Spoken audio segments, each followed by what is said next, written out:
The following podcast is recommended for mature audiences only. The following podcast is recommended for adults only.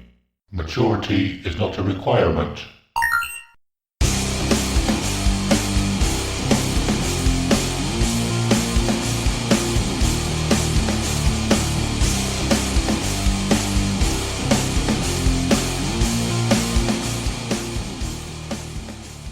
Hello and welcome to Dear Download, a podcast about Download Festival, music and the industry, and all other aspects related to rock and metal.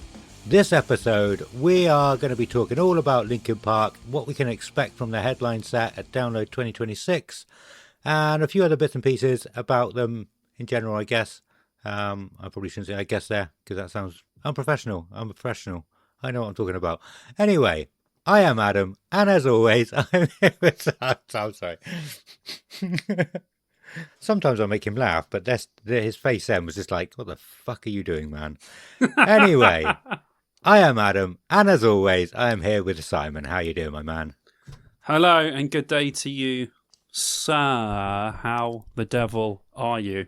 I am very well, thank you. Yeah, good. I'm doing all right.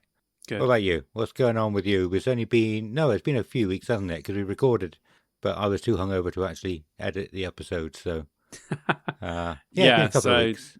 Yeah, it's been a couple of weeks for us, but it won't be very long for the listeners. So, yeah, that's good. Nothing really has happened at all. No? Literally nothing has happened. So, no, I have zero things to report. Really, same old. You know, doing all the YouTube stuff, doing 2 channels now. 2 channels still continuing now, still continuing to make music. Might have a new single coming out soon as well, straight, not long after the album came out. So nice. Just doing all the things that I normally do. Cool. That's it. See how long. Me. Let's talk about me. Let's talk about you. I thought you'd never ask.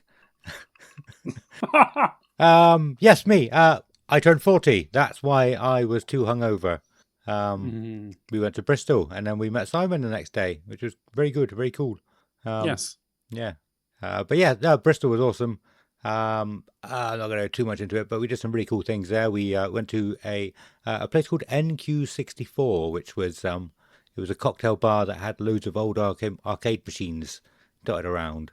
There was loads of them, and you play the games on them, but they're still just as hard as they always used to be.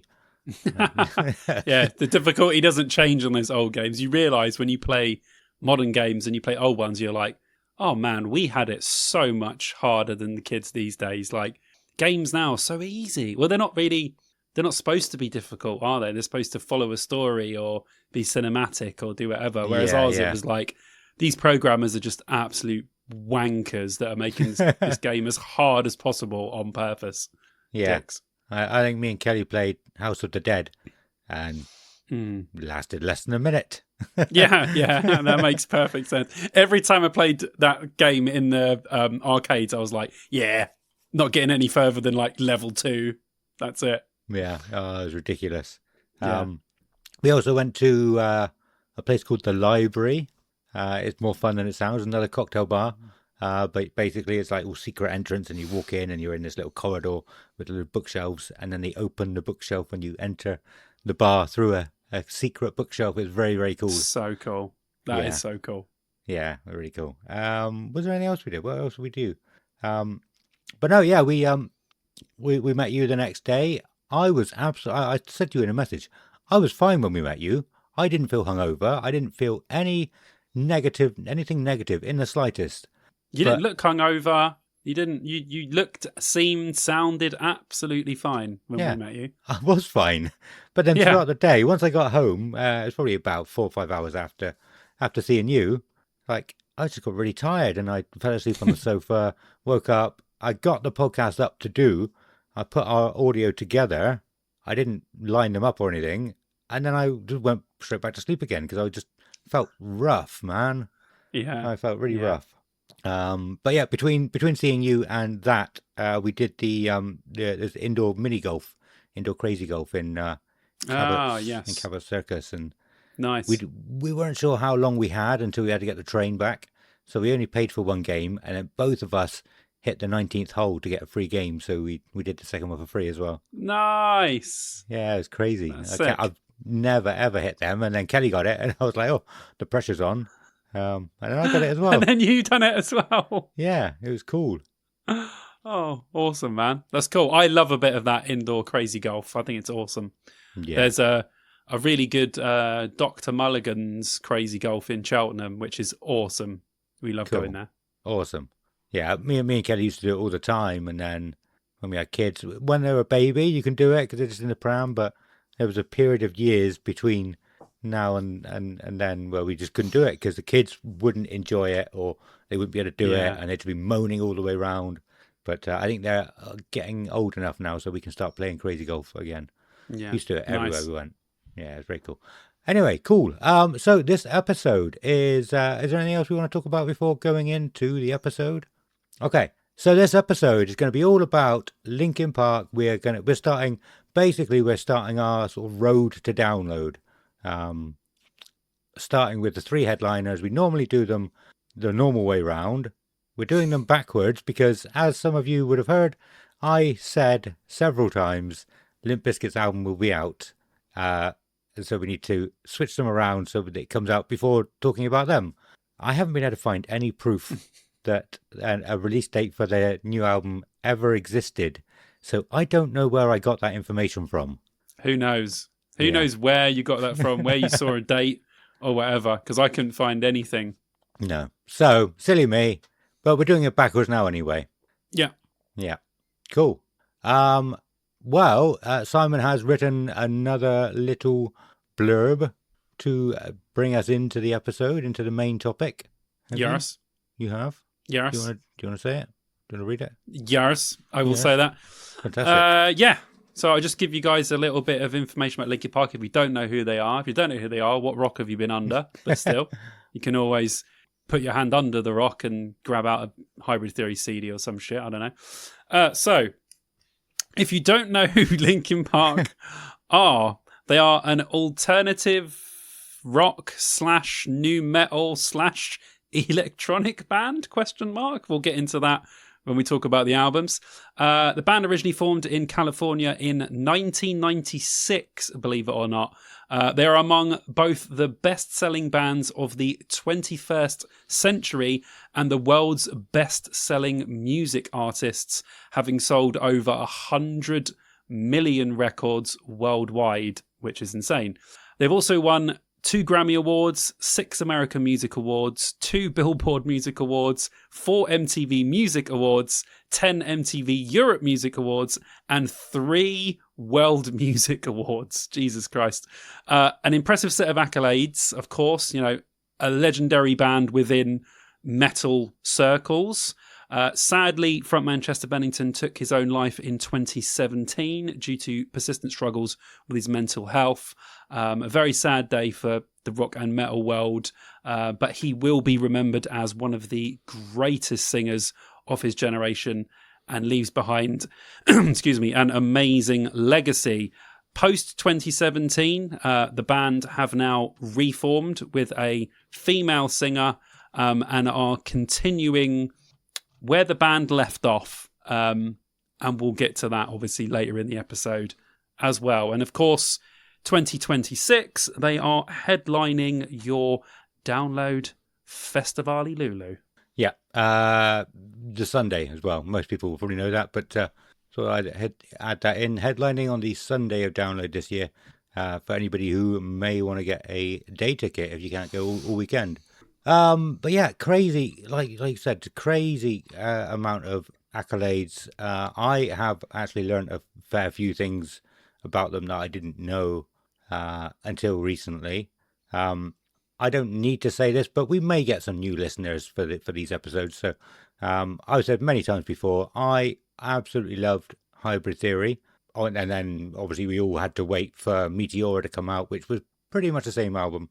Then it changed the style a little bit for the next one, which was Minutes to Midnight. Minutes to Midnight, thank you. I wanted to say 1,000 Suns then, but silly me. And I just went off of them.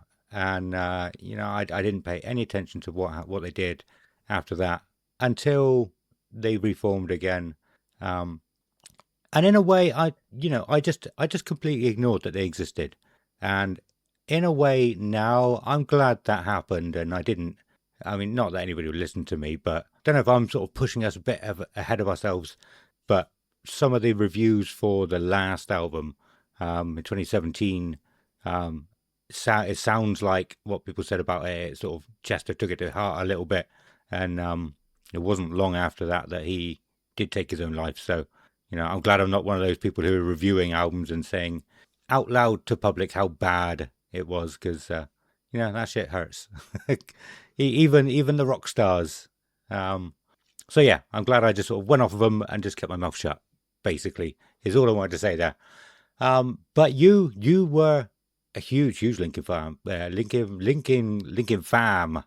Linkin fam. I get my words mixed up here. Yeah, you were a huge Linkin Park fan, weren't you? You obviously, I can see Chester behind you.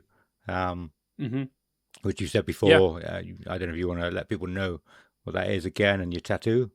Oh yeah. So Adam's pointing out behind me, I've got the I don't want to say the death issue, but the commemorative issue of Kerrang that came out in 2017, just after Chester died. It's him putting his hands over his face as part of a photo shoot. I think the photo shoot was for the Minutes to Midnight album originally, Kerrang shoot that was done back then, but they used it as kind of a bit of symbol for the picture. And yeah, my first ever tattoo was the Hybrid Theory soldier with the wings, which I've still got. I haven't covered it up. I've just put some colour behind it. But yeah, that was my first ever tattoo, just to prove, I've been a fan the entire time. Unlike Adam, I've paid attention to every release, every single part of the band's history I have been there for. Unfortunately, I still am. But yeah. Which I have questions about, actually, going forward later on in the episode, because some of them, I was curious about a few things while doing sort of prep work for this. I didn't realise it was your first tattoo. You might have said, and maybe I just skipped over that. I knew you had a tattoo, but yeah, that's cool, man. It was very nearly the Phoenix from Soulfly Primitive's album. It was between. I'm still a massive Soulfly fan now as well. They were two of my favourite bands, still two of my favourite bands. But yeah, I was either, oh man, do I get Soulfly Primitive or do I get Hybrid Theory? And yeah, I made the Hybrid Theory choice at the time. Yeah. I still want to get the Soulfly Primitive bird on me somewhere, because that would be cool. Yeah. How old were you when you got your first tattoo? 18. Yeah, I was 18. Okay. Yeah, it was the very, very first one. Mum gave me money for it as a birthday present, and then I went and got it done on my arm, and I was like, "Hell's yeah, brother! This tattoo's the shit." And it still looks great now. It's still a great, very cool looking tattoo. So yeah, I'm still happy with it after all these years. Nice.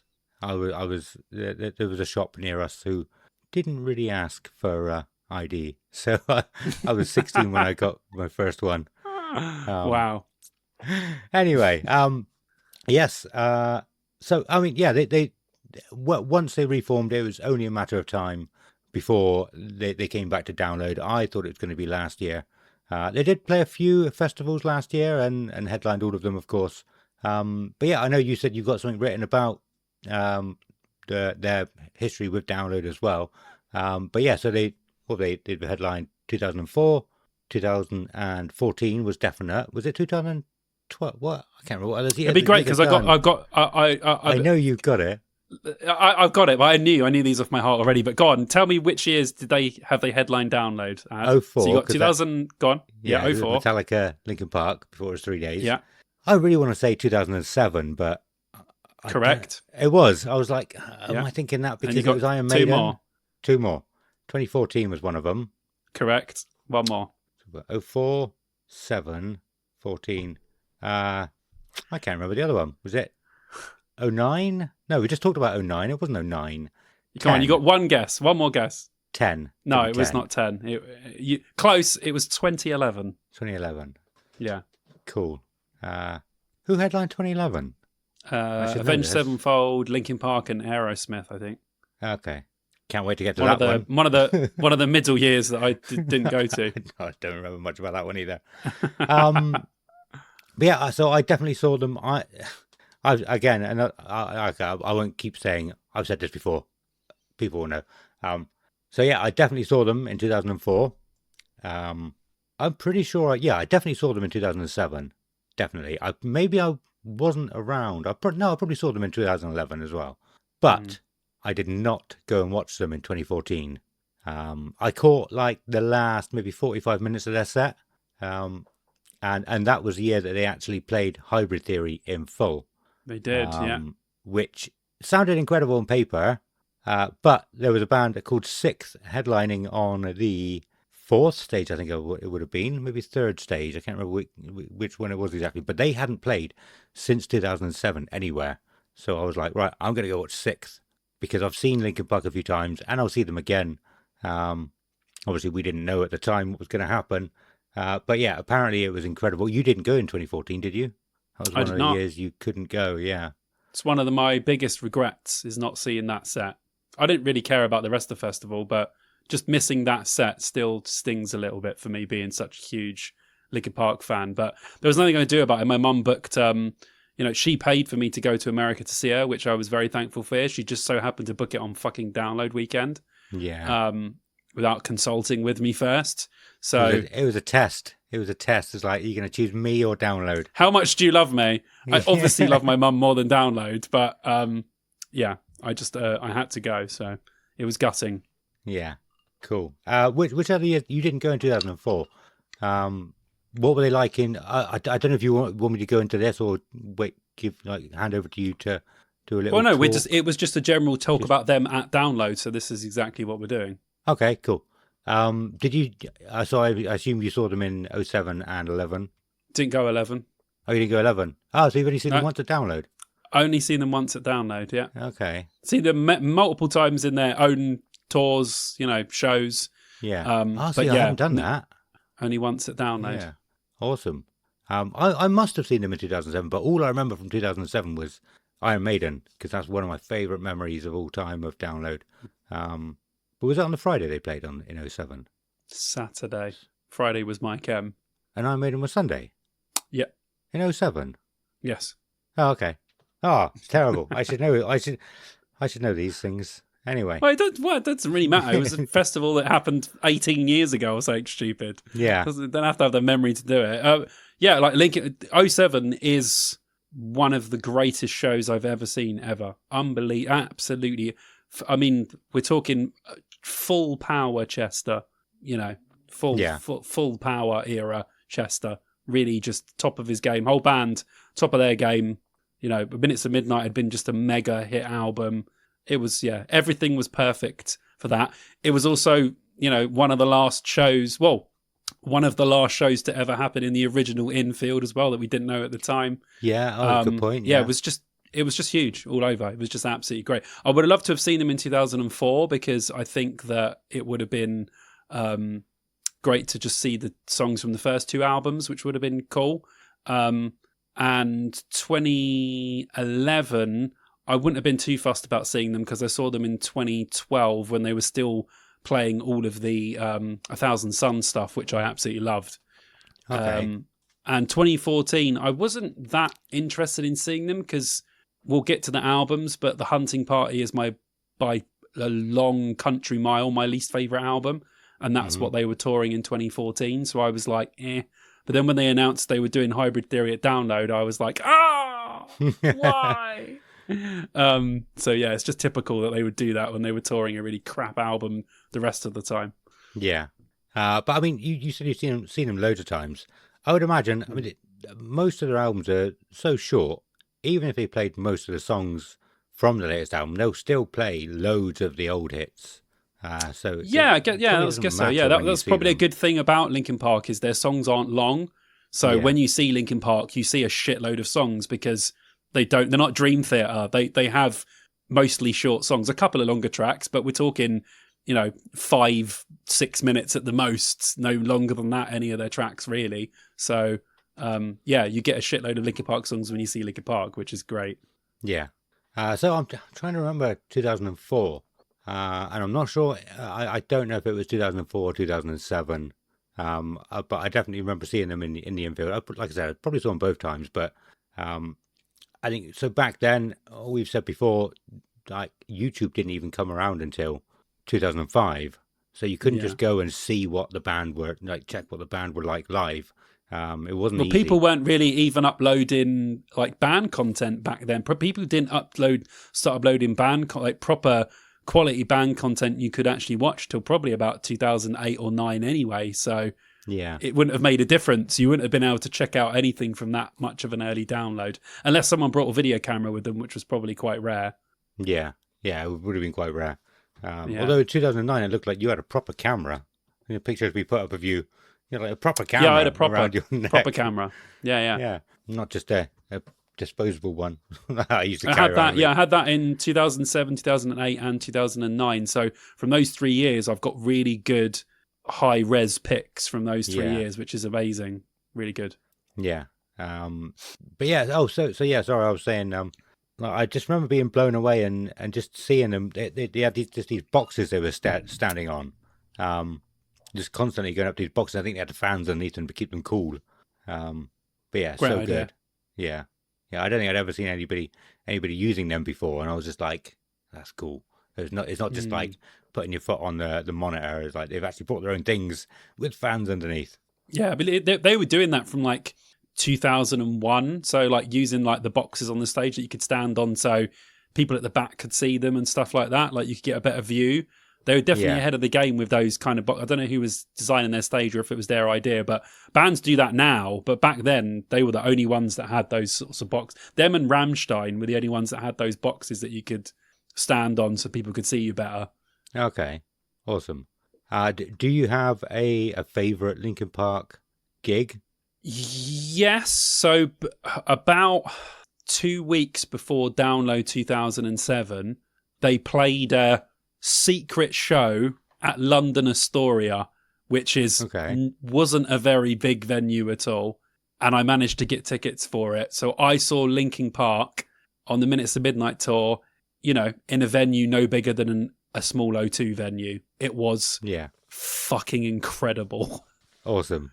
It was one of the to be that close to them in a venue that small, playing songs that are just huge is you never ever got to see Linkin Park in venues that small. So it is a really sort of thing. And I almost got close to meeting them as well, as we waited by the back doors and they were sort of shuffled into buses now, and we were waving and saying hello to them, and they were like, "Hey guys, how you doing?" But we never got any closer than that because they had security guards and stuff. But yeah, real just moments and things that had seared into my brain. But yeah, that's got to be the greatest Linkin Park. That and then 2007, I saw them in arenas. I saw them in 2003 on the Meteora tour with Lost Prophets as main support. Oh dear. Which is great. But yeah, no, that was awesome. That was, we're talking a golden era, like Somewhere I Belong had come out about 2 weeks before. Like, I know how lucky I am to have seen, these bands this early. But yeah, it was incredible. That was at Wembley Arena as well. So that was a really good one. And then I saw them a couple of times in the 2010s. And then, that was it. I think the last time I saw them was must have been 15 or 16, maybe. I can't remember. Around that time. And then I really wanted to see them in 2017 because I loved the album. And then obviously what happened, and they came over to tour that, but I didn't get tickets for it. But then they said they were going to come back again, but obviously that never happened. Actually, Stu was at Linkin Park's last ever gig. He was at the Birmingham one in over here, which ended up to be their last ever gig until Winchester, done what he done. So. Yeah. But we'll go into that a bit later. Going back a little bit, I never knew. I mean, obviously everyone knows how big the Hybrid Theory album was, but I never knew that it was the highest selling album of that year. Just of all albums, not just rock and metal, any album. It was the highest selling one of that year. So something you probably already knew. It was the highest selling. One of in the top 5, I think, highest selling albums of that decade, and it came out in 2000, wasn't it? So it was only right at the beginning of the decade. Right at the beginning, yeah. Yeah, and it stayed there. It's incredible. Yeah, it's a feat that not many bands have got even close to doing, which is just, for a new metal band, it's just unbelievable that they managed to do that on your first I know they had the EP before, that doesn't really count. It was under Hybrid Theory and not Linkin Park, so it doesn't really count. But yeah, just imagine that, man. Your first album, you just put it out and then boom, it's just gone into the stratosphere. It's just, And the guys have talked about it before. I remember them saying when they were making Minutes to Midnight, they're like, we listened back to Hybrid Theory and we're like, I don't know how we fucking did this. It wasn't even like, it was such a, we'll get to it in a second when we talk about the albums, but it was such a mishmash album compared. Meteora is one that they wrote and recorded all at the same time. Hybrid Theory was one that they recorded all over the place. You know, some of the drums were from the demos, some of the bits they left in. Okay. They didn't redo some of the guitars. Some of the guitars they overdubbed over other guitars.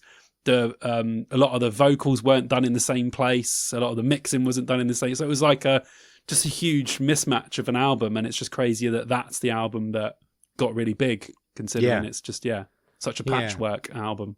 If you watch there's loads of really good Linkin Park behind the scenes. If you go on YouTube, right, the Meteora one's really good. The Minutes to Midnight one is the best one. It's fucking amazing. The Thousand Suns one's really good. They've done one for all the albums. But on the Minutes to Midnight one, they said that everyone so they've done it differently to what they did with Meteora. With Meteora, they come up with ideas, but the ideas were all together when they come up with the ideas. Okay. What they did for Minutes to Midnight is they gave everyone a computer and said, go away and come up with ideas. Right. And then they all came back together after like 3 or 4 months and then listened to all the ideas and they picked which seeds they liked the best. And Mike Shinoda on there says every guy had like 200 seeds. Really? And then we sat and listened to them and thought, that's really good. We could do something with that. And then that's how they picked, all the little seeds for Minutes to Midnight, which I think is a really cool, different way of. It's not songwriting in the usual sense of songwriting. It's taking a seed and then growing that seed into a proper track with everyone's input, which is different. A lot of bands don't work like that. A lot of bands write music together where they'll all be in the same room and they'll write a song. But Linkin Park wrote the same way hip-hop artists do. Kanye West doesn't sit there and come up with a song. Kanye West gets a sample, gets a beat, puts that over that, maybe adds some guitar, it builds layers of it. And that's why Linkin Park sounded so different to everyone else, because they built their songs like a hip-hop artist would, but they weren't hip-hop. Really weird. Yeah. So one of the videos I watched had Mike in it saying that he grew up listening to a lot of hip hop, but like fusions, so like Walk This Way and things like that, and that's what he learned. And I'm sure you know all this already, but yeah, that's how he started writing. That's how he learned to do it, and that's how he was writing, just mashing things together. Mm-hmm. Another thing actually, with while it's in my mind, I know we're going to go through all the albums, but when they did the album with Jay-Z, I think it was actually MTV that invited them on to do like a collab with Jay-Z, and they wanted one song, and they went, no, we're going to give you like half an album. We're going to do half an album. So they wrote half an album and then ended up with a full album, which was really cool. Doesn't surprise me, does it, when they just get into the room with someone, they're like, stop. But even when you watch the clips from that, they're all just sitting there and they're all like, oh, fucking hell, this sounds really good. Let's just keep doing stuff. And like Mike Shinoda just seems like, he's a clever guy. He knows what he's doing when it comes to production and like you said, like mashing of beats and all that sort of shit. So yeah, it's cool. It's just cool that this is why they're so different, and probably why they're so well loved to everyone else within the outside of the new metal genre as it was. Yeah. Okay, well, let's stop me from just rambling on so much about things I heard. No, that's very probably good. Sounded like an idiot. Do you want to go back? Is there anything we missed from Hybrid Theory that you had, or I had written down, or you know that? Well, actually, one of the things that I've got was we'll start at the beginning and then we'll go through the albums. But do you want to go through the albums chronologically, or do you want to go through the albums ranking wise? I haven't ranked them. I've actually listened to. I've listened to all of them, but not the whole album every time. Okay, so we'll go through them chronologically, because then it might work better for your head rather than jumping back and forth. But the first question I've got to have for you is, when did you first hear Linkin Park? Do you remember? Ooh, it would have been Mike Ferris, a very good friend of mine. He also is a Patreon. Thank you, Mike. He got me into most of the bands right at the beginning. Six, I got into Six because of Mike. But yeah, I think he came out. I had like a birthday party when I was it a birthday party? Yeah, I was very young. I was like 14. And a load of people come over and sleep over at my house, and Mike had the CD. Like, nobody else owned CDs at that point. And but he had the CD, and we listened to it loads at the time. Nice. That's good. I mean, that's probably a lot of people listened to them, which was just people had them on at the time, and you're like, what the fuck is this shit? Or probably Kerrang would have been a big one for some people as well. They would have seen the music video and gone, oh, this band looks cool. Because that would have been about the same time they were just slamming all the Linkin Park videos on Kerrang. Yeah, but at that time, I never really watched much of Scuzz and Kerrang. I was still in secondary school. I couldn't really watch it much in my house. It wasn't. Scuzz would have been a couple of years after, so it would have just been Kerrang at that point, wouldn't it? Yeah, but it wasn't until we invaded somebody else's house around the age of like 16. We were just there all the time, just hanging out in the front room, watching Scuzz and Kerrang all day, every day. That's cool. Yeah. But yeah, cool. Sorry, was there anything else? No, that's it. I just wanted to ask you that. I'll tell you mine. What about you? Quickly. What about you? Yeah, sorry. Mine was, I think I'd heard someone play One Step Closer, or I might have seen it on Kerrang. And then my friend Sarah, who lived across the road from me, said that the album hadn't come out in this country yet, but she got a tape off of someone which had Hybrid Theory on it. So she lent me the tape, so I got to listen to Hybrid Theory. It was probably just as it was coming out in the UK. I don't remember the timeline exactly, but she definitely had the tape before it came out over here. Awesome. So I don't know what the release dates were for America and here. They were probably different back in that day. Stuff would come out there before it would come out here. But she definitely had the tape that someone had given her of Hybrid Theory. So the first time I heard it was on tape, not on CD. And then Crawling got released over here, and then I bought the single, and then I was away. That was when I just became a fully blown, Linkin Park fan. Just and that it had Crawling, and then a live at the BBC Studios version of Paper Cut, which was the second track. Nice. So that really got me into them. Yeah, you just jogged another memory, actually. So I think around that time, there's a load of us boys. We were all middle of school, year 10. Nope, year 9 or 10, all 14, and one person must have had like a sleepover at their house for their birthday, and because of that, all the boys wanted to do it, and I'm pretty sure I would have seen the One Step Closer video at somebody else's house. Nice. So I think that was the first thing I saw. And it was Mike. I think you probably took the CD to everybody's parties. And then I managed to get it bootlegged. Nice. It's a copied CD as well as I'm pretty sure I had Conspiracy of One by Offspring. I got a few at the time. Nice. Classics. I wonder if I own a proper copy of the album or if it's still a fake. I should look at that next time I go up in the attic. I've still managed to keep hold of my original Hybrid Theory CD all the way from back then, so nice. It's pretty scratched, but it's still alive. It's still there in all of its glory. Yeah, awesome. Cool. You said about the EP. I didn't really know much about the EP. Did you want to talk about that a little bit first, or just say what it was? Yeah. So Linkin Park did have an EP before it. I'm not sure if it was released in the UK at the time. It might have only been America. And I only got it through a copied CD. I've never owned the actual CD, but someone burned one for me. I can't remember who it was. And it had a couple of like demo versions, an extended bit of like one that Points of Authority with the original lyrics, which are different to the lyrics that are on Hybrid Theory. Okay. And then it had like And One, and a couple of other tracks that didn't end up being on Hybrid Theory. They just ended up being separate tracks, and they are really good. They're really good tracks. They're just not as they're not as strong as the stuff that was on Hybrid Theory. But you could see here by listening to it, thinking these guys are good and this is going to go somewhere. So that might have been a really good stepping stone to. And we've said before, haven't we? Like Linkin Park were rejected by 44 record labels before being signed by Warner Brothers. So that's crazy. I didn't know that many.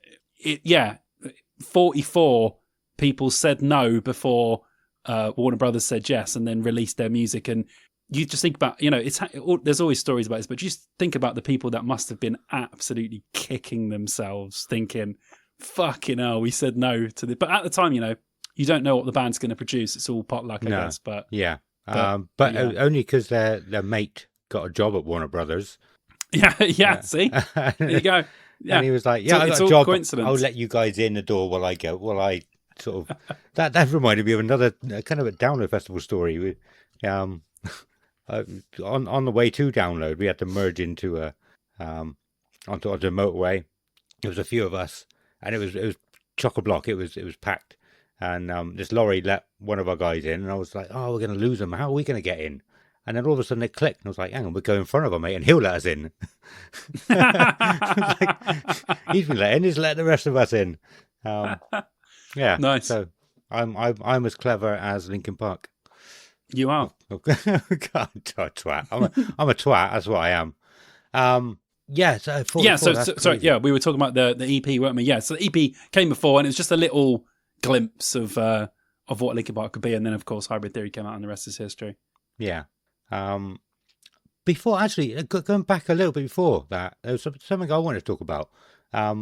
Because I'm sure a lot of Linkin Park fans will know.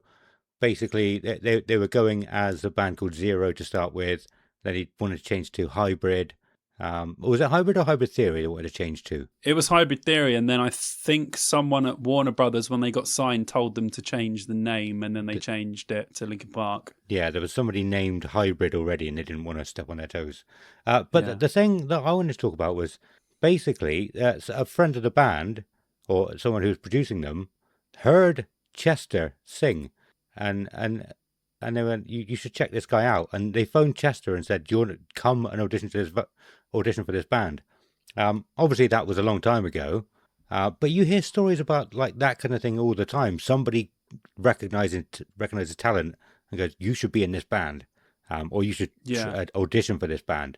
It's strange because I've never seen things like that, because in a small town of Bridgewater, everyone already knows everyone anyway.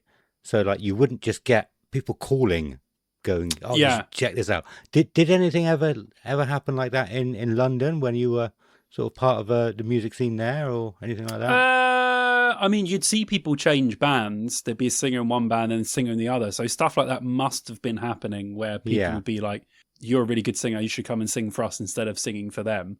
Yeah. Especially in like the sort of metalcore world in the like mid 2000s in Harrow. Everyone was in a band, and then everyone was in that band, then that band, and then that band. So, yeah, that did happen a lot. But I don't know what kind of scouting process it was for picking people. But yeah, that's what I wish would happen to me. To be honest, I wish I was on stage and someone would go, "You're a really good singer. You should go and sing for this band," so I don't have to try and find it. That would be like the ultimate thing to happen. So thank God that someone recognised Chester's amazing vocals and went, "You should go try out for these guys. I think it'd be a good fit." And obviously, it was a good fit. Yeah, definitely. Cool. Sorry. Yeah, carry on with albums. Oh, that was it, really. I mean, I've just got, before we get into the proper albums, I've got a couple of other honourable mentions I've just started to have to talk about. Reanimation possibly the greatest remix album of all time. I mean, they've done it differently to some remix albums. If you don't know, Reanimation is a remix album of Hybrid Theory, but not really, because they re-recorded a lot of the vocals, re-recorded a lot of the guitar parts, completely changed songs around, changed lyrics for songs, had guest people come in, and it basically ended up being an absolutely incredible album somehow. It was probably the catalyst for Collision Course, which came a couple of years after, if I'm honest. It's a very similar mashing of people. They probably thought that they'd done so well with that Collision Course probably worked that well as well. So, yeah. And I just remember being absolutely psyched when Reanimation came out, and I was like, oh my God, this is amazing. I would agree with you about it being possibly one of the best ever, but it's possibly the only one I've ever listened to ever. So I would agree. There's a lot of other good remix albums out there, but bands doing remix where it's literally, like a DJ or an artist taking their music and then remixing it. It's not the band remixing their own stuff and then, like you said, it's all about fusion, then fusioning in loads of other shit. And loads of singers from the time. You had Aaron Lewis, Jonathan Davis, loads of people from the time just shoved into the album doing their kind of bit. And I love that because they always done the little Jonathan Davis part in One Step Closer. Linkin Park done that version of One Step Closer live for years. Really?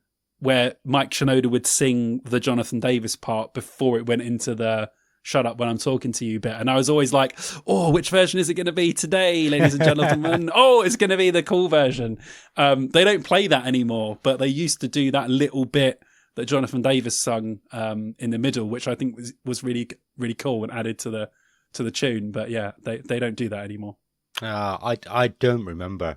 I don't remember what it was like. So if we're not coming back to this, if only an honourable mention, then I'll chip in as well.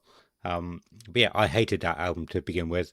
I was like, this is not Linkin Park. I'm not interested in this rubbish. I actually owned it. I believe I owned it. I probably still have it. And I listened to it a few times because you go out with a CD player and one CD. That's all you can listen to. A Discman in your pocket. you gotta keep trying it. But yeah, I absolutely fell in love with it after a while, and I really enjoyed it. Yeah, it is good. It is good. So yeah, if you haven't had a chance to listen to Reanimation, it is on Spotify and all the other ones as well. So I suggest if you love Hybrid Theory, you definitely need to listen to Reanimation because it's a fucking great version. It's a great alternative version of that album. Definitely worth your time. And quickly, I just want to mention two really good live albums that Linkin Park have, which is Live in Texas and Road to Revolution. The Road to Revolution one was filmed and recorded at Milton Keynes Bowl, so in England. That's a really great album. And Live in Texas was from the Sanitarium tour with Metallica and Limp Bizkit, which is another really good tour and video. They're both filmed and all on YouTube and CD. And when you bought the CD, you got the DVD with it and all that sort of stuff. So you should definitely go and watch those if you can. And the Live in Texas one is really interesting because it's from the Meteora tour. So it's just songs from Meteora and Hybrid Theory, and it is so good. So good. So. I have it. I'm sure I have that somewhere as well. Yeah, I didn't listen to it or watch it as much as other stuff. But one last thing I wanted to bring up before going through the normal albums, because this wasn't on an album originally, properly. But I don't know if you had the hype. Well, I don't know if it was a general hype or just sort of locally to me. But after Hybrid Theory was out, and it had probably been out for a little while, there was rumours that there was another song that they had that not many people had heard. And that song was My December. And I'm sure it exists. Yeah, it existed somewhere, but it was hard to find. Mm-hmm. And I remember me and my brother talking about it a lot, just trying to find it.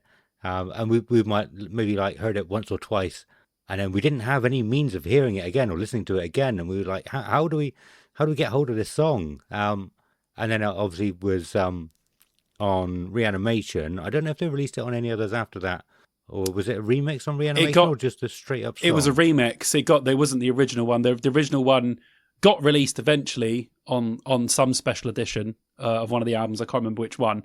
Yeah. But yeah, it wasn't. I believe it was for charity at the time. There was like a day. It was a offshoot of one of the songs from the EP. I think even some of the EP versions have My December on it.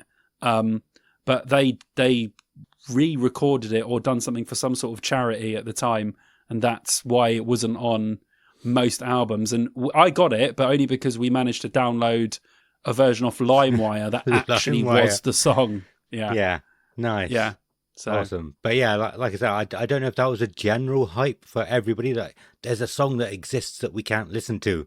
And we really want to. It's cool thinking back to that. Songs you just couldn't get hold of, and I know this song exists because people have told me about it. It's cool. Good time to live in. Definitely. All right, so let's go through the Linkin Park albums chronologically. Right, so we'll start, of course, with Hybrid Theory that we've just been talking about. So I've just written a little bit about each album here. I'll just read it, and then me and Adam can talk about it. So Hybrid Theory, it's hard to explain to someone who wasn't there at the time just how massive this album was, and how it would change music for literally an entire generation of people. This band was literally no one moment, and then in every magazine, on every radio station, and what seemed like every TV station the next. It's hard to comprehend just how quickly this band grew into an overnight sensation. It's crazy that the songs literally sound as fresh now as when I first listened to it, over 20 years ago. And it always seems to connect with whatever generation hears it. Like, it connects with kids now. It connected with us when we were kids. It connected with the 2010s kids. It will probably connect with the kids of the next generation.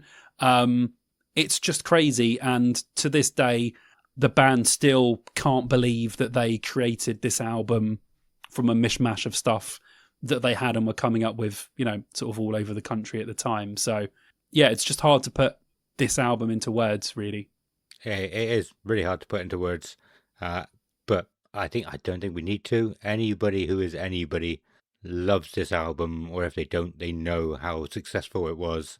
How much it is loved by everyone and everything.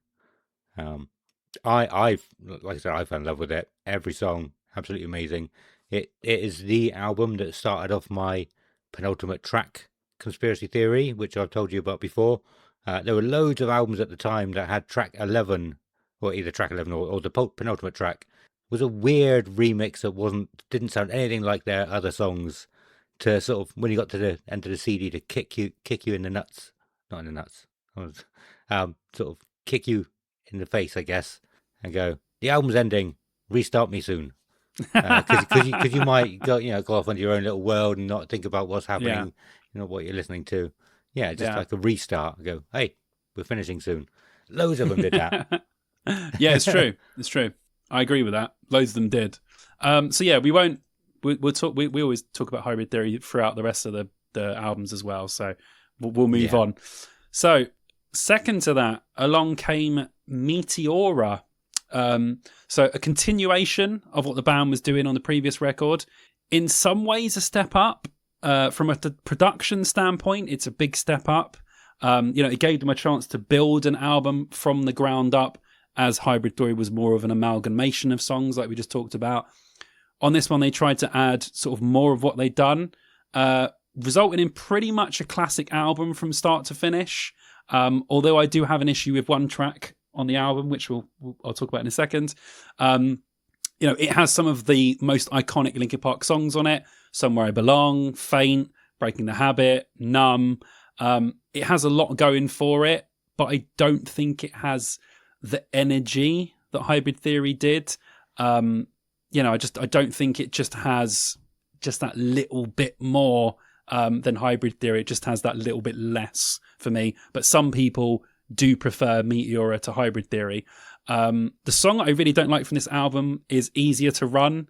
I think that it has one of the worst melodies I've ever heard in a chorus, and it makes me want to break whatever I'm listening to it through. I never liked it, even back then. I hate it even more now. More hooks, more riffs, more of everything than Hybrid Theory. Is it great? Yes.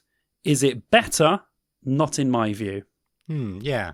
Thinking about this for the first time, possibly ever, I think, for me at least anyway, Meteora was more of a grower. Like Hybrid Theory, first listen, every hit, you're like, this is a fucking amazing song. This is an amazing song. Meteora was a kind of album where like your favorite track would skip around. You would go, oh, actually, no, I really like this one now. And you'd listen to it a few more times, and then another one would become your favorite song. Which is why I think, so I actually think some of the singles from, well, I mean, Faint is the highest song, the most listened to song ever of Linkin Park, I think. I want to say. It's if possible. I heard that correct.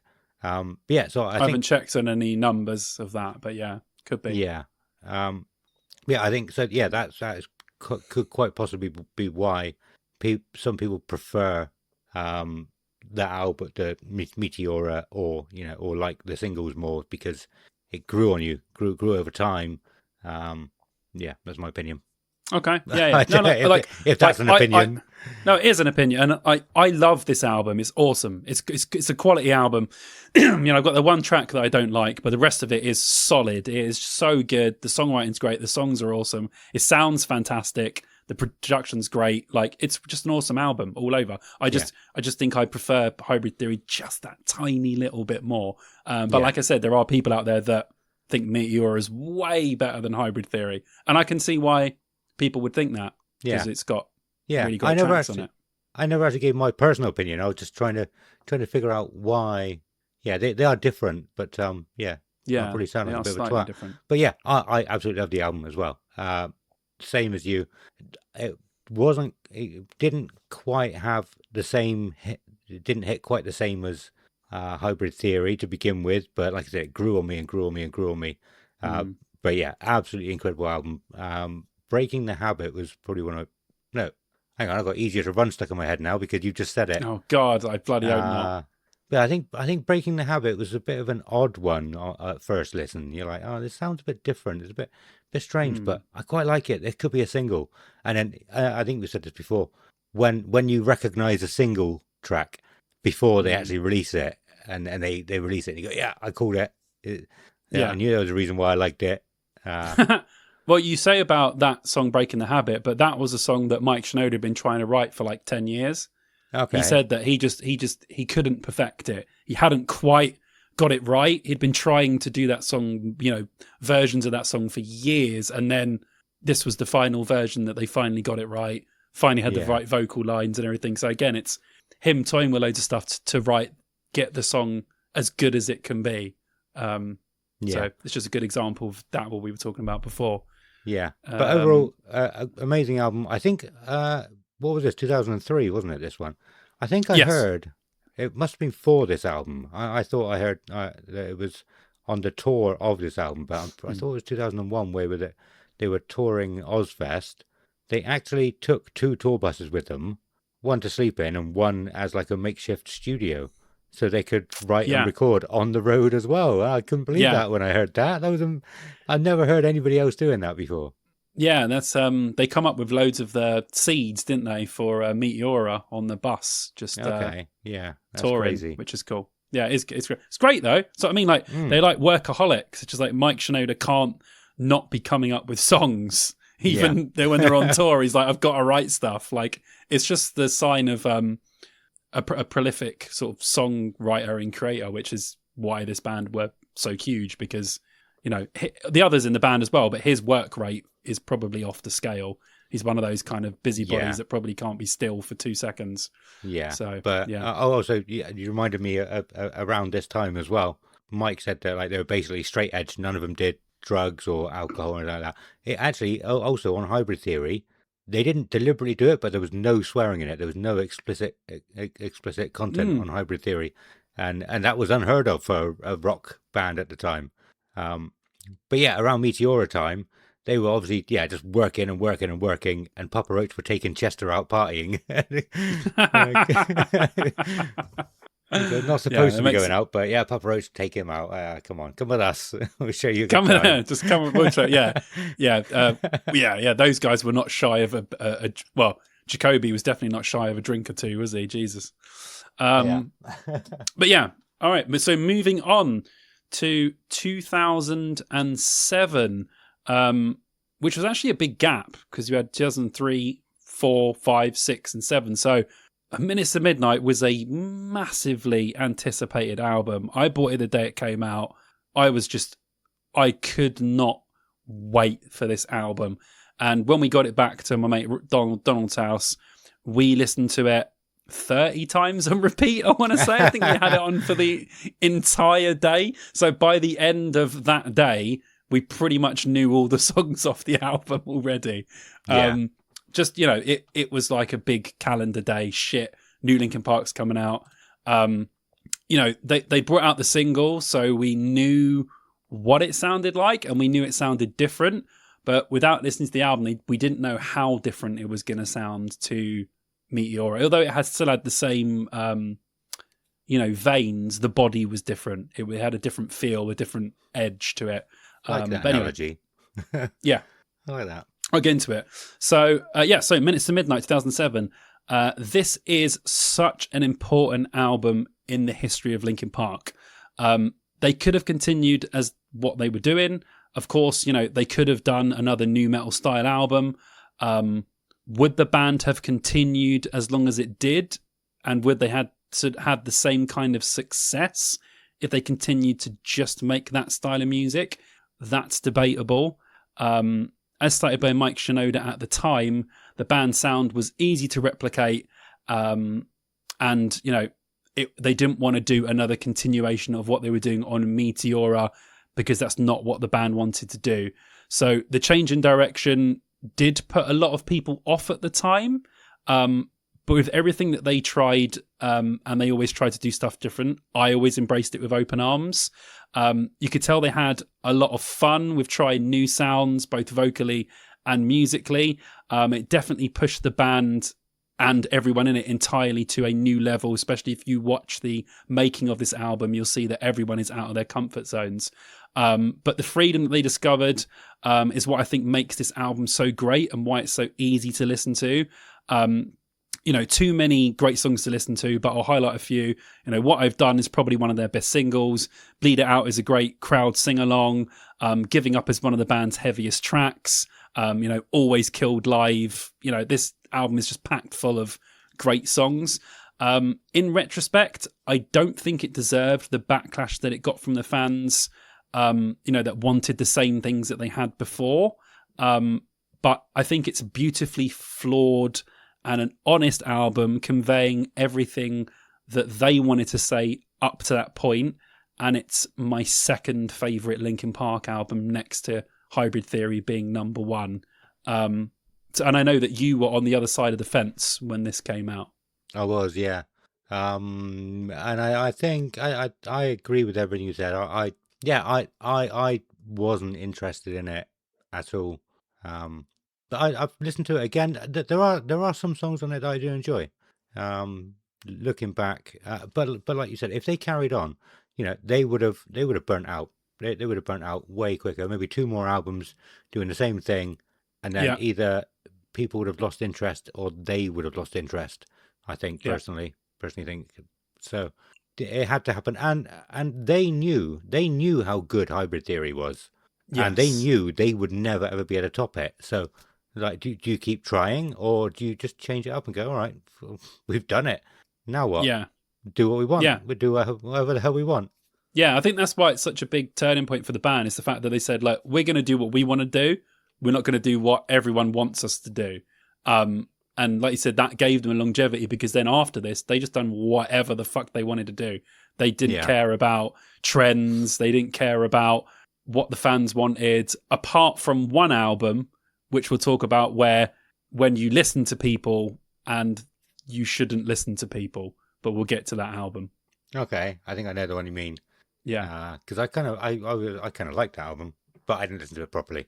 I think if it's the one I'm thinking of. Cool. Yeah. So we move on from 2007 to 2010. So only 3 years between this and the last one. So 2010's A Thousand Suns.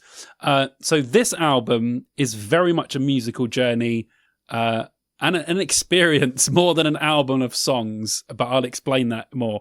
Each song can be enjoyed individually up to a point, but I see why people didn't get it at the time, because you're listening to it wrong.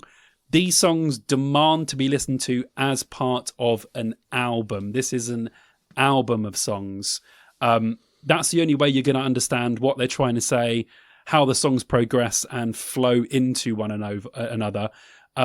Definitely the most progressive the band ever got. And like I said before, that's one of the things I loved about this band. They were never afraid to go wherever they wanted to go, do whatever they wanted to do. But I did segregate a lot of fans at the time. Not that they would care about that, because they would lose fans through what they were doing, and then they would gain new ones from what they were doing at the time. So for them, I don't really think they cared if they lost fans, because they would just gain new ones. Having Mike continue to sing, because he actually started singing on Minutes to Midnight rather than just rapping, which was a huge change for him. But I genuinely think he's actually a really good singer once he came into his own and done a lot of practicing. It was also a good change that they kept up a lot of the vocals and melodies and the sort of double vocal parts that they've been doing on the last album, because I think it still added something that they didn't have in the early days of Linkin Park, where the vocals were very separated. Here's the Mike part, here's the Chester part, and all that. But yeah, on this one, Chester is always pushing himself to amazing new heights, and the same with the entire progression of the sound. I think this album has some of their greatest achievements on it, song-wise. I think Burning in the Skies, Waiting for the End, Iridescent, and The Catalyst are as dark as they are beautiful. They are just incredible. It's a million miles from where they started out, and that's why I love it, but I can understand why some people don't. Yeah, I quite enjoyed this album. Like I said, I wasn't expecting this to be anything close to the first couple of albums. I wasn't paying attention to Linkin Park over the years, so I didn't know it existed until recently. But yeah, I listened to it and I was like, yeah, this is okay. I can listen to it. It's a grower. Even at the time when I first listened to it, I was a bit like, okay. That was different. So even as a huge Linkin Park fan that loved the first 3 albums, even at the time I was a bit like, okay, this one's going to be a grower. But it's probably one of the ones that I go back to the most. Like, I listen to this way more than I listen to, like, Meteora. Definitely. Okay. I probably still listen to Hybrid Theory the most, but I listen to this, the album after that we'll get to, a hell of a lot more than I listen to, like Meteora, for instance. It's a very easy, listenable album, so you can just stick it on. It's just like one of those kind of albums, so I do find myself going back to this one a hell of a lot. I can see that as well. Yeah, just putting it on to put around the house, doing housework too. You're not super paying attention to it. Yeah, and it fades in and out, but then you hear a bit and you sing along for a little bit, and you're like, "Oh, fucking great song!" It is one of those kind of, which is why I say it needs to be enjoyed as a whole. If you're picking stuff out from it, you can still enjoy it, but it's a bit more of a journey than that, because the songs go into each other, the little bits join up. So yeah, I just feel like it's one that needs to be listened to as a whole rather than separately. Yeah, cool, excellent. Let's move on. But yeah, let's move on. Let's move on to I think it was 2012, Living Things, or was it 2011? 2012, I was right. Just wanted to double check. So let's move on to 2012's Living Things. So they'd taken everything they'd learned from the previous album, A Thousand Suns, and added to it, thus creating something that was more palatable for general listeners, and probably the fans that had taken a step back. This was probably a bit more of a draw for them. It pushes along at a much faster rate. With the more somber moments, it always feels like it's kind of moving forward rather than A Thousand Suns felt quite slowed down in places. It's a shame they didn't continue with this album sound, and they made the changes they did going into Hunting Party, but we'll talk about that. But yeah, Chester's sounding fantastic. Mike is always top-notch doing his singing / and this was one of the first albums they brought the rapping back for, which also changed the dynamic back to a more old-school kind of feel. From a songwriter perspective, so many great moments on this one. The mega single, Burn It Down, to the absolutely soul-crushing, Powerless. It's a tour de force, I think, of what the band was capable of. This album feels like it's got a lot of space. It has a lot of time to breathe. It's a lot of mashing together of everything that they'd work from sort of all of the albums that they'd done previously. Taking a step back in the past, but also still trying to look back into the future. I think it's a refreshing listen, and I think that any Linkin Park fan or fan of this kind of music that hasn't listened to this album, I feel like it should be fully absorbed in all of its glory. And I'd say this is probably my third or fourth favourite Linkin Park album. Yeah. Okay. So yeah, I did listen to this one as well. So Kelly said about this one to me, because she's been sort of a fan of them over the years. She's listened to most of the albums as they came out, whereas I didn't even know the albums were coming out. And she said that she thought she heard that with this one, obviously people said that there was too much of a difference between Meteora and the next one, not Thousand Suns. Minutes to Midnight. And they didn't think so at the time, but I think Chester went on a really long drive and listened to all their albums, and he realised that there was such a big difference, and so they went and sort of wrote this one to be a sort of middleman between Meteora and Minutes to Midnight. I don't know if you've heard like a that bridge as well. Yeah. So when I was listening to it, I was kind of expecting it to be kind of forced. Obviously, they're amazing songwriters, but yeah, they were. I was expecting it to be sound like they were writing this for the fans, and it wasn't going to be as good. But I actually enjoyed what I heard. I didn't listen to all of this album, but I was like, actually, this is cool. I'm liking the sound. It's not quite as heavy, and obviously, nu metal was the first couple. But it is going back to a heavier sound again, and I was like, yeah, this is cool. Yeah, I liked it. Yeah, it's good. Yeah, it does have one foot in the past and one sort of at the future in the time. I think across the board, everyone liked this album generally. Okay. Everyone just went, hardcore Linkin Park fans absolutely fucking loved it, but general audiences were like, all right, I like this. It's pretty good. Because the last album had been so weird and not really that palatable for your general audience. I think this one was kind of a bit of a refresh for the band where they're like, oh, okay, let's see what they're trying to do here. So I think, we're on the same page with this one. But I fucking love this album. I think it's fantastic, man. I just think it's just very powerful. The production's really good. And yeah, I just think it's the best middle ground Linkin Park album that they ever did. Yeah. Which was a little bit of the weird stuff, a little bit of the early stuff, and then a little bit of what they were kind of doing at the time, perfectly blended together. So, it's a good sound. Right, cool. Let's move on to the the only Linkin Park album that I genuinely don't like, which is tough as they only have, they have 8 albums now. We'll get to that. But they had 7 albums under Chester's reign. And so let's move on to 2014's The Hunting Party. To this day, I'm not really sure where they were going with this album. A lot of the fan base were moaning at the time that the band had gone in a more electronic direction on the last few records. And because the previous album we talked about sort of took a step into the past, the fans wanted more of an album that was the band and not necessarily a mix mash of electronic elements of the band and a little bit of metal. So with this one, they went, okay, let's try and do a heavier album, but let's do it as modern Linkin Park, not doing it as the sound they would have had in Hybrid Theory or Meteora.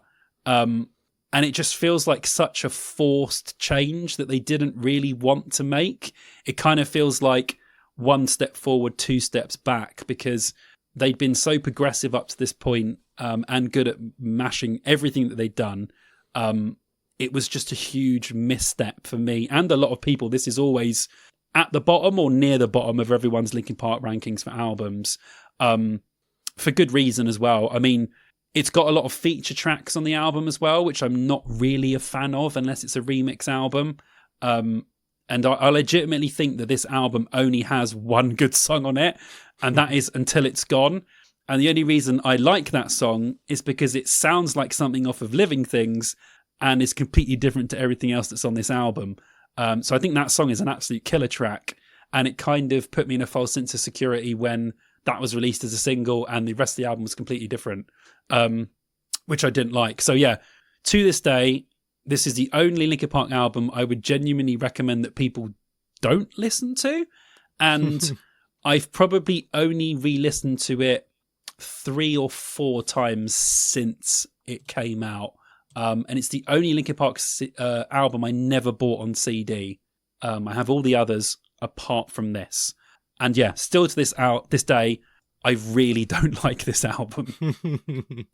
I don't. I must have listened to it at some point over the last few weeks, prepping for this, but I don't know. Maybe not recently.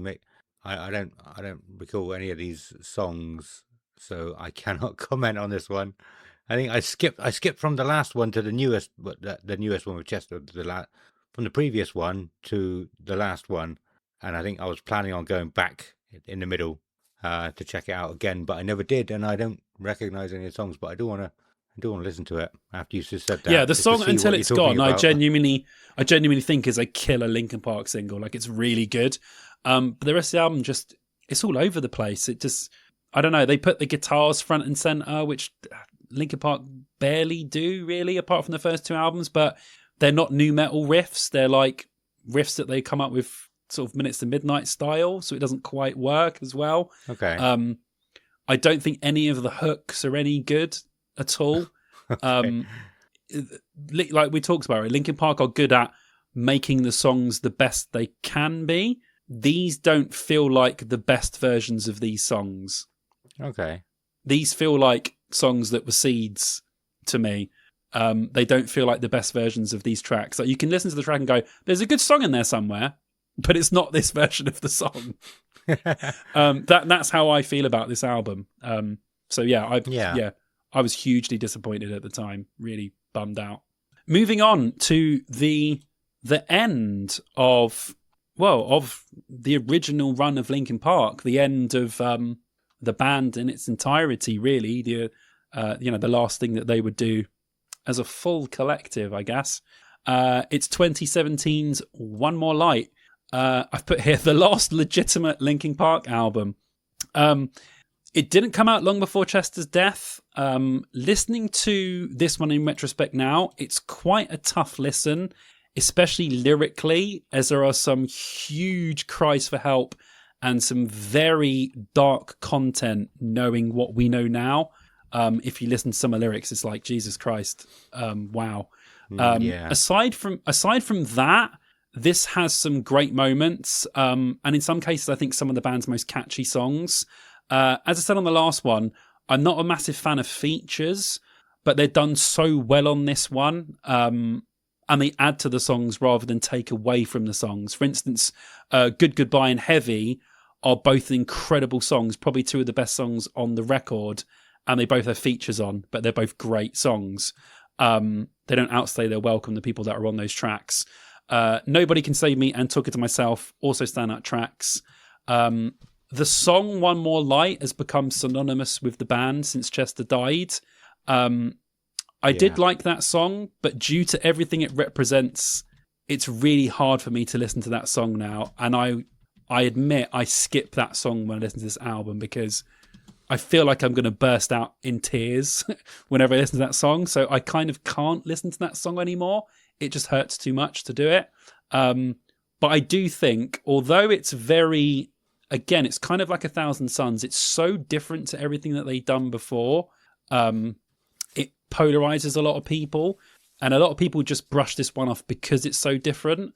But the quality of the songs are still fantastic, even though it's so different from everything else. So if you haven't given this album the time of day, especially post his death, you really should check it out and sort of delve a little bit deeper into the things he's trying to say, and it might make you appreciate the songs more, or appreciate Chester more. I think that's what this album does for me. When I listen to it, it just makes me appreciate what he was more.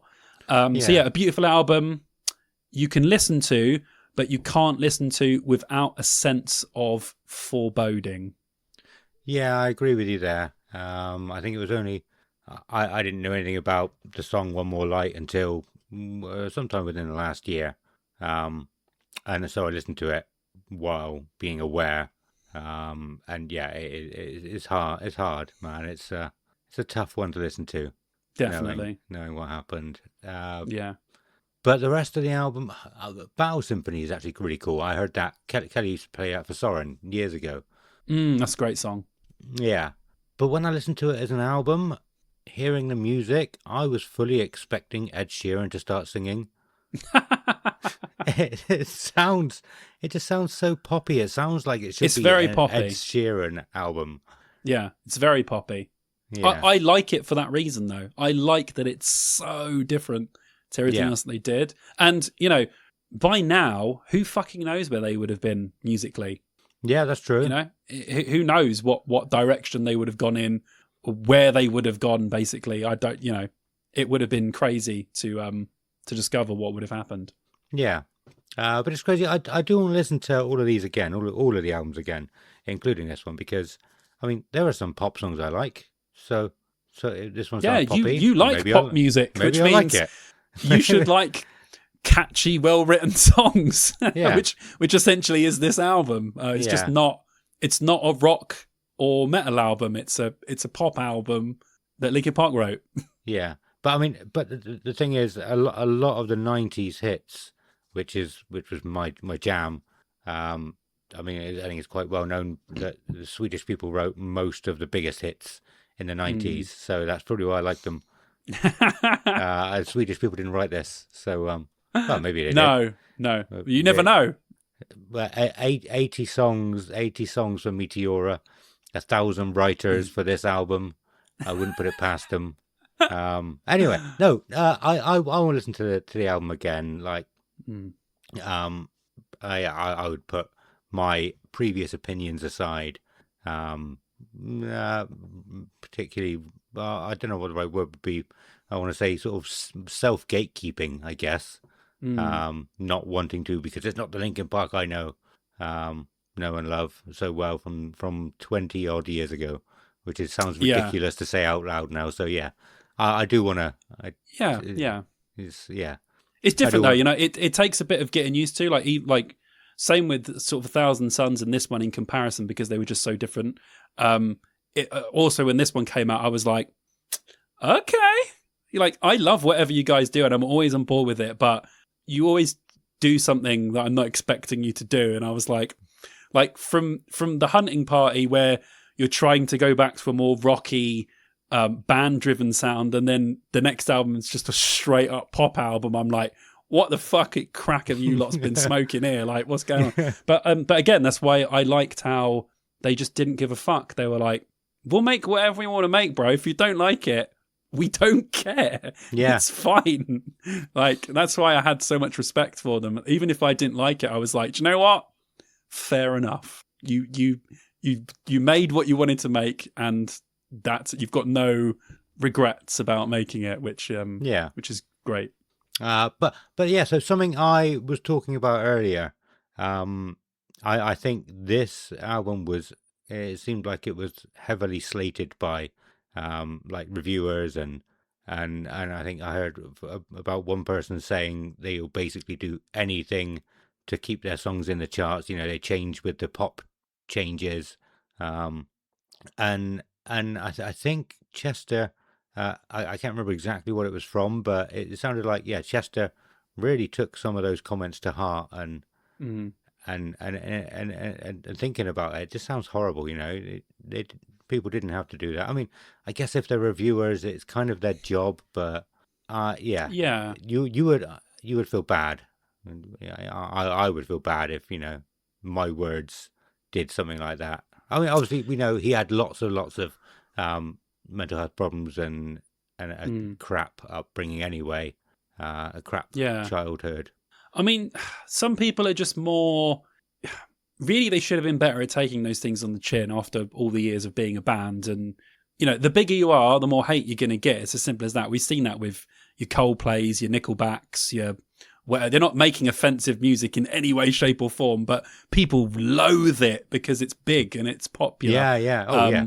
And Linkin Park were in that boat.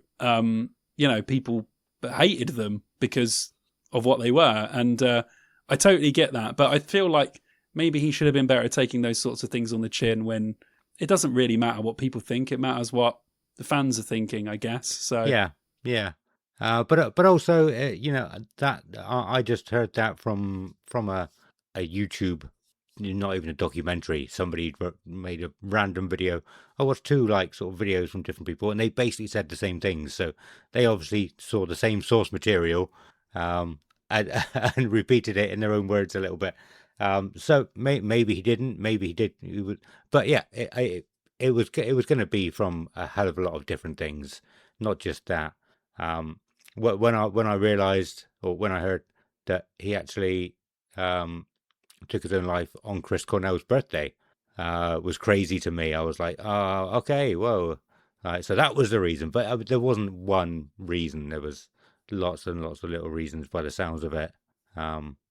But I mean, the interview that he did as well, where he's saying, my inside my head is not a nice neighborhood to be in, and all that. He obviously had his problems. Yeah, and doing music it's probably why people connect with his vocals and his lyrics so much. Is that there's a lot going on in there, and he sort of had a way of conveying pain into musical energy. And, we'd seen them live on stage. I mean, people talk about stage presence, and some people have godlike stage presence where it's just like, you can't take your eyes off that person. And he was that guy. He would just draw you in, where you'd just be mouth open the whole time. Like, what the fuck, man, is this guy noises is this guy making? And, just the way he would convey himself on stage and stuff. And, that was probably when he was at his happiest, when he was getting everything out and not sitting in a room by himself, which probably wasn't a very nice place to be. But do you remember where you were when he died, or where you heard about it, and what did you do? How'd you reacted? I don't remember now. Was it 2017? 2017, yeah. Would have been living in this house, but I think so many people died in 2016. So many celebrities. Oh yeah, 2016 was one of those years, wasn't it? Yeah, and I just got fed up of hearing about him. In the end, I was like, I've never met that person. Why do people care so much? Obviously not to start with. I was like, people doing this with all these famous people, care about your friends, care about the people around you more than. So I was a bit desensitized a bit more. I'm totally with that. There's a way of looking at this, and there's another way of looking at this. The other way is with music and movies. I can see why people get upset, because you've connected with a person through a specific art form. Like, normally when people die, I'm like, oh, that's sad. They were cool or whatever. This was one of the genuine ones when I was genuinely upset, like teary-eyed, staring at my phone, like, are you fucking serious? And I never got like that before when a couple of famous people, I was like, oh God, that's awful. That's terrible. I can't believe. But this really hurt a lot of people, just because he made us feel things. So we felt things when he passed away. It was kind of like a giving back to all the things that he made us feel, because we were all just so shocked and saddened by him going. But then the other way I look at it now is, you look at all these pictures of him with his family and stuff, and we've all had our mental health issues and stuff, but man, you think about all the people that loved him, all the millions of fans, his family, and all that stuff, and you just think, on one side you think, how could a person do that? And there's a lot of Yeah. theories that he didn't kill himself. And what's come out in the news today about the Kurt Cobain thing will, well, fucking hell, that's opened a whole can of worms, isn't it? Jesus Christ. So who knows what's going to happen with that? Yeah, I wasn't sure if I really wanted to go into conspiracy theories, but I had never heard that with Chester and Chris Cornell. And Kelly went down a rabbit hole about a week ago looking into it and was like, yeah, have you heard this? I was like, I didn't know. He's not the only famous person. Stanley Kubrick murdered because of outing people for certain things. Okay. There's a whole history of famous people that they genuinely think that were really close to releasing information about certain people in certain circles, and suddenly they were gone very, very quickly from this world. And whether that is a huge coincidence, but I would say that within a lot of conspiracy theories, there's always a little bit of truth in there somewhere. Yeah. Not necessarily affecting the story that the person's trying to tell, but there's always a bit of truth to a lot of things that have happened. And when you see all these debunk files and all of these conspiracy theories that have turned out to be true, you always think to yourself, there's always a possibility. Yeah. Interesting. I obviously don't. I completely don't know enough about it. I didn't go down the rabbit hole, so I can't comment too much. But it is crazy. No, we won't go into it in detail here. But yeah, I haven't looked into the Kurt Cobain stuff. Just saw the articles and think, and there's obviously going to be so many clickbait articles about it. I'm not going to look into them yet, but I will do. Well, it was fishy at the time. Yeah, it was fishy for a long time, and then there was a documentary. That guy came out. That guy was like a known killer, and he said, "Yeah, I killed him. I was paid to kill him," and no one believed him. And he's dead. He's died since, and he kept on banging on about it for years, saying they paid me to do it. I killed him. I admit it. Blah blah blah blah. If that guy turns out to have been telling the truth this whole time, that is absolutely insane, dude. Yeah, that is crazy. Yeah, I will look into that. But anyway, yeah, crazy stuff that happened. So yeah, very sad for the world, an absolute icon. He will be remembered for a hell of a long time. His music will, touch a lot of people. Like we said, generations will just love the Linkin Park for years to come. Yeah. I just wanted to say though, I'm glad you brought that up and asked me, because I think that's just the way I'm wired. I don't really have too much empathy for famous people. Well, not empathy, but you know what I mean? Some people really, really feel it, and some people don't. So I think it was a good thing to bring it up, because there'd be so many people out there who did feel the same as you. That's absolutely fine. It's just the way I'm built, I think. Yeah, and most of the time I'm the same. It's only like specific people that I've connected with through stuff where I'm genuinely really sad that they died. And he was, just because he was such an inspiration to me. He's the reason I wanted to be a singer. You know what I mean? The reason I wanted to have tattoos. I had my hair like him, every single haircut he had. He had the mohawk, I had the mohawk. He had the dyed blonde hair, I had the dyed blonde hair. He got his lip pierced, I got my lip pierced. I literally, was obsessed with Chester for the first probably 5 or 6 years that I really loved music. So why haven't you got the green and red flames? That's a little bit too far for me. Okay. Because I realised that they're quite lame tattoos quite early on. So luckily I didn't get flames on my arm, which is a cool. good thing. But I'm glad I got the hybrid theory. And I might get a little something else, because I'm getting quite a few now and a little amalgamation of stuff. So I might get something else in there for Chester or Linkin Park. Oh. Yeah, so on that bombshell, should we talk about the elephant in the room? The elephant in the room. Yeah, the elephant in the room. Let's talk about the elephant in the room. So Linkin Park have been back for quite a while now, actually. Yeah. And I still haven't listened to that album. Yeah, I mean, like I get a lot of stick on here and on YouTube and everything for Linkin Park, right? And I'll say what I've said a million times, but people don't hear me. People don't. Linkin Park. I'm going to bleep this out. If you want to enjoy this version of Linkin Park, that is totally fine. I totally get that there are kids these days that never got to see Linkin Park. They never got to experience them live, hear the songs. Unfortunately, they never got to see Chester. And I get why people like this version of Linkin Park. I understand they want to hear the songs. They want to hear new songs. I totally get it.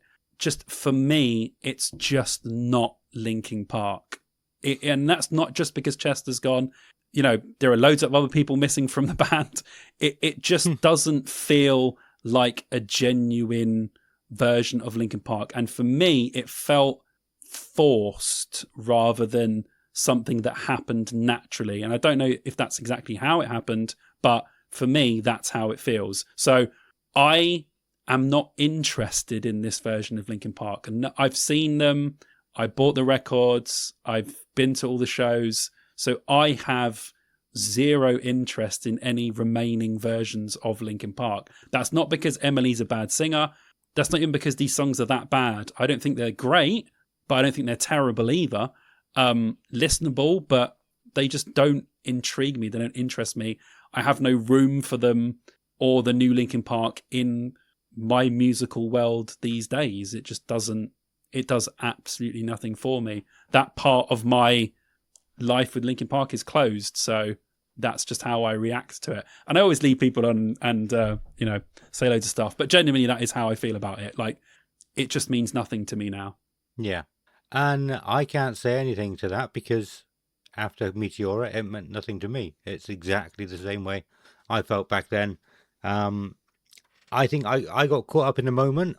So when they, like, there was a lot of hype when they had that a timer going down from what was it, 100 hours or 1,000 hours or something like that. 100 could have been 100 hours. Yeah, and then it started. It went the other way, and people got really pissed off. Do you remember? Yeah. What's it going to do when it hits 0? Oh no, it's going to go backwards. Back up. I was pissing myself, by the way, when that happened. Both of us were. I remember we were like, "What the hell? This is so stupid." I love it. Yeah, I really got caught up in the moment, and I watched the live stream, and I really enjoyed it. I really enjoyed it, which was strange. It was strange for me, for someone who didn't give a shit about Linkin Park for 21 years. I don't know what came over me. I still like. I absolutely love The Emptiness Machine. That was my most played song on Spotify that year, and it didn't come out until September. Jesus Christ! I know. I listened to it. I think it was like 46 times I listened to it, because it was exactly the same this year for, who was it? Scars of Yesterday this year, 46 times. It's the same amount for a different song. That's why that stuck with me. But yeah, I listened to the album when it came out. I haven't done this for a long time for anything. It was my day off of work, and I was like, right, I'm just going to get up. I'm going to take the kids to school with Kelly. I'm going to take my headphones. I'm just going to walk and listen to the album. I got fed up with it by the end. I was like, this isn't what I was expecting. There's some good songs on it, but I think there's some rubbishy songs on it as well. And I mean, that's what I've heard from most people. I've heard that some people love it all the way through, but most people say that the singles were good, a couple of others, but overall it's not fantastic necessarily. Yeah, nothing to write home about. Of course, I will be going to see them download, definitely. Again, it might be because I missed them in 2014 when, I really should have gone to see them. Well, I can't really say I should have gone to see them. I enjoyed Sixth. But you feel like you need to make up for it almost. I think I'd enjoy it again, because it's just like when they changed from Meteora to Minutes to Midnight, nothing else changed, just the music. If one of the singers changed from Meteora to Minutes to Midnight and the music changed with it, I think that would have been a lot more acceptable to a lot of people. But because nothing changed apart from it was the music, same band but doing a different thing. Yeah. So to me, this is a different band. This is a change, but with a different band. And it's like, okay, maybe that's why I find it a bit more acceptable than you would. But I've said before on here, all of the people that absolutely hate this version of Linkin Park were the biggest fans, like you. So nobody can give you shit for not liking it, because you gave them your time. You gave them everything you had for such a long time. You know, it's not Yeah. because you're not just being gatekeeper, you're not just being a dick about it. You love them a lot more than anybody else. So you're I allowed wish to that's what not people like would this. say. People just say, I hate women. I'm like, great, thanks, guys. Who says that? Who says that? Trolls. Trolls. Okay. Trolls. Fucking trolls. But no, Cool. yeah. I mean, they're headlining Download. Will I be watching them? No. No, I won't. That might seem crazy to some people, but no, I will not. Get an early night. Head home It will be an early leave Sunday. Let's just put it that way. Yeah, I've done that It'll before. be a leave before Linkin Park even start, unless there's someone really good on the fourth stage. I can't remember. Yeah, good point. But there's got to be a second announcement soon. Surely we're almost halfway through February. Ridiculous. But Yeah. okay, so we've talked a lot about all the albums, which is cool. It's good.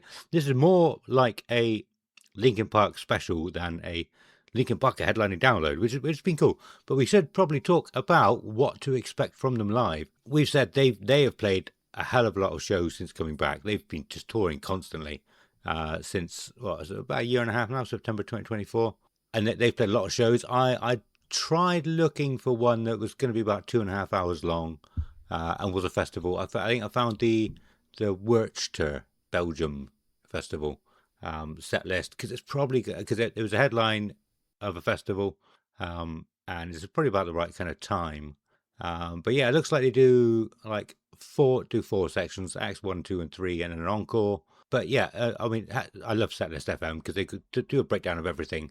So here, like, what was that? Just over half of their songs were either from Zero or Meteora, which is crazy. How many songs did they play altogether? Does it say how many they did altogether? 20 tracks. They played 20 songs. Yeah, like they did 6 from Zero, 5 from Meteora, and 3 from Hybrid Theory. Shall I read them all out? Sure. Just whiz through them quickly. Yeah, cool. Okay, so from the beginning, apart from the intro, they did, and we might be looking at having a very similar set list here. Somewhere I Belong, Cut the Bridge, From the Inside, and The Emptiness Machine. And then a break, and then into Act 2, The Catalyst, Burn It Down, Two-Faced, Waiting for the End, Up from the Bottom, and One Step Closer.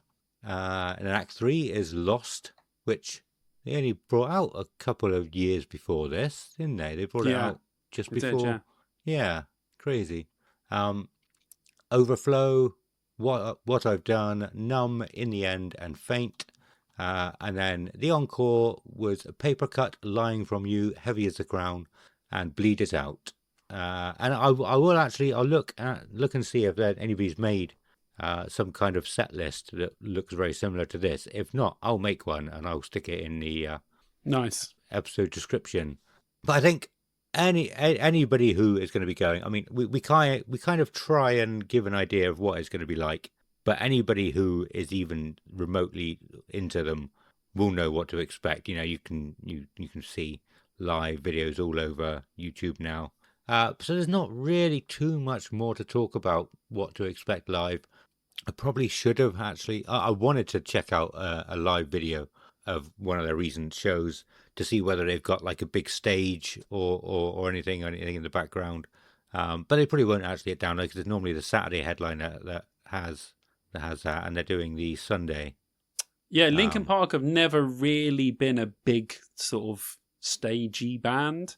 They've been quite plain with most of their setup. Some of them a little bit more than others, but they're one of those bands that's all about the music. They're not really about pyro and backdrops and all sorts of shit. So you're probably just going to get them playing the songs with a small bit of pyro, I would have thought.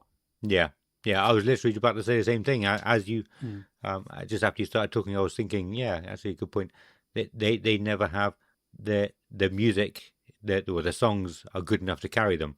Similar to like Metallica, they don't really have much on stage because their songs are crazy good. They don't need their songs is what people go for, whereas other people, you know, it's for the whole performance and everything. Yeah, exactly. Yeah. So yeah, Linkin Park they're gonna knock it out of the field. I didn't do it. I Oh, didn't do it. I didn't do it. I love it. I loved it. Cool. I think that's everything that we really want to say on Linkin Park, though, isn't it? I mean, there's a lot more. Yeah. Okay. There's a lot more we could talk about and delve into all sorts of little niche bits in here and there. But I think this is a great overview of the band, their music, how we feel about them, where they've been, where they are now, what they've done, what I've done. But yeah, so I'm getting tired and silly now. So it's great. Yeah, definitely one of my favorite bands of all time. There's no doubt. So yeah, cool. I don't want to finish it. I've enjoyed this one, and I don't want to go. I'm being silly. I'm being really silly. I've done that loads of times before. I'm a dickhead.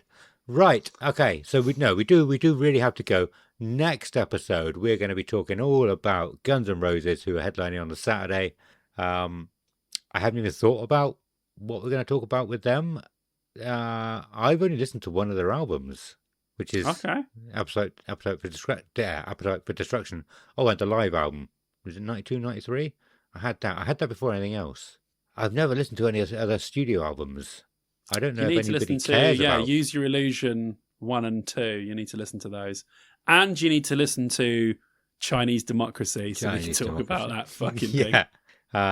So we talked about that when we met the other week, didn't we? We did, yeah. Ridiculous. I can't remember when that came out now, but I remember people talking about Chinese Democracy in college when Meteora came out. Yeah. And how it had already been a long time at that point. Yes. Hell of a long time. And it was only maybe 6 or 7 years ago, was it? I can't remember exactly when it was released, but it's fucked off. We've got when it comes to Guns N' Roses, we've got a lot to talk about, and it's not all positive. Some of it is very positive. Some of it is not so good. But that's just swings and roundabouts that you get with Guns N' Roses, I guess. So there's that's going to be Guns N' Roses one's going to be an interesting one. This one's been a very emotional one. Because of our feelings for Linkin Park and the overarching Chester story. The Guns N' Roses one will be a whole different kind of conversation compared to this one, and the same with the Limp Bizkit one. And I think it'll maybe be a little bit more live focused as well. Live, what can we expect live? Yeah, there'll be a lot of that in there, definitely. Yeah, cool. Okay, but let's wrap this one up here. Before we go, we do have to say a huge thank you to our legendary Patreons, who are Wendy, Duncan Scott, Joe Butler, Mike Ferris, Andy Taylor, Liam Hopwood, Tom West, Ethan Brown, Matthew, Scoot, Henry Richardson, Chris Hambridge, Alexander Toon, and James. You guys are the best. Thank you so much for the support you've given us. And we do have some news about Patreon as well. So for the longest time, we would always say, we've got 3 tiers. We've got £5 tier, £8 tier, and £10 tier, all giving different things. I want to make it simpler, and I want to make it just a little bit simpler. So we are actually going to be scrapping the £10 tier. So we're going to have a £5 tier and an £8 tier. The £5 tier will get a wristband and maybe something else. I can't remember what it was. The £8 tier, I think you'll get a wristband and a patch. And everybody on Patreon now will have access to any extra episodes we give out. And I think basically the £8 tier will be basically for the t-shirt as well. So it was a pain in the ass doing their £8 and £10 for the t-shirt, the Patreon t-shirt, the exclusive, which we haven't actually advertised, which we should advertise now, thinking about it. Okay, I'll advertise it in a second. For their t-shirt, if you don't know what that is, stick around. I'll tell you in a minute. But yeah, so a £5 tier and an £8 tier, a few different bits in each. If you're thinking about becoming a Patreon and supporting us, all the money we get goes back into the podcast. We really appreciate every penny we get. Head over to Patreon. You can find a link in the link tree in the episode description. And if you want to know about the t-shirt, basically what we do every year is anybody who has signed up for a certain tier for a certain amount of time, we release a free T-shirt to all of the Patreons that qualify for that. And the front says Podfest, I think it was, wasn't it? Podfest, and the year that it was. And on the back, it's basically like a festival lineup shirt. And it'll have all your names, all the names of the people that have qualified for that shirt that year. It's very cool. You cannot buy these shirts the previous year. Well, I mean, they've all been amazing.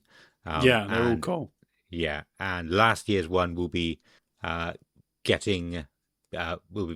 be being done very soon. But yes, head over to it. You can check out some of the posts we put on Patreon or maybe our Instagram to have a look at the T-shirts that we've done in previous years. Really cool stuff. A great idea by one of your friends, actually, Dean Delicado. So yes, thank you to him for the idea, and we've kept it going. It's a cool idea. Anyway, right, I've just talked a lot for ages. Simon, do some talking. Oh, baby. Okay, I'm always up for a plug. No problem. On YouTube, my video on my Simon Says Cinema channel will be out, my newest one, which is all about why I'm rebuying DVDs that I already own.